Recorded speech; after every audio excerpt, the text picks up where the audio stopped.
let's go back to these equations and see what happens with K's units. So K is kind of like the catch-all unit thing that makes all the other units happy. Depending on the order of the reaction, the K will have a different unit. So that's kind of a weird thing. So let's go back to this first scenario where it was a 0.30, and let's actually give this one a unit.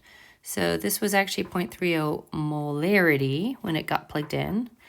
And then over here, the rate is always molarity per second, and this is molarity. So you'll see those all completely canceled, and when it came over here, our molarity is divided by molarity, and that cancels out. So that means our K values unit is, we can either write it as per second, or we can write it as second to the minus 1. Or, I guess if you prefer, you can write it as 1 over a second. So that's what you get when you have a first order reaction. Now, if you have a second order, let's see what happens in that case. So if we go over here, these are both molarities, right? So I'm going to put a little m in.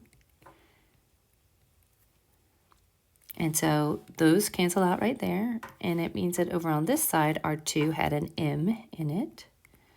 And don't forget, again, our rate is always molarity per second. So now what happens when you do that 2, it actually becomes molarity squared. So I'm going to go ahead and distribute the 2 in. Our calculator did the work for us, but 2 times 2.0 times 2.0 is 4.0. So there's our 4. And then again, the unit becomes m squared. So now as we look at this, what we basically have is we can cancel out one of the m's on the bottom, but not 2 of them. So we end up with 1 over a second divided by a molarity. And the way those fractions work, when you multiply, remember you flip it. Like when you're trying to solve it. This is long ago math from like 4th grade. So the unit for this one, it's going to be 1 over a molarity times a second. You can also say it's you can also say it's per molarity second. You can use molarity to the minus 1, second to the minus 1. And you can, there's all different variations of it.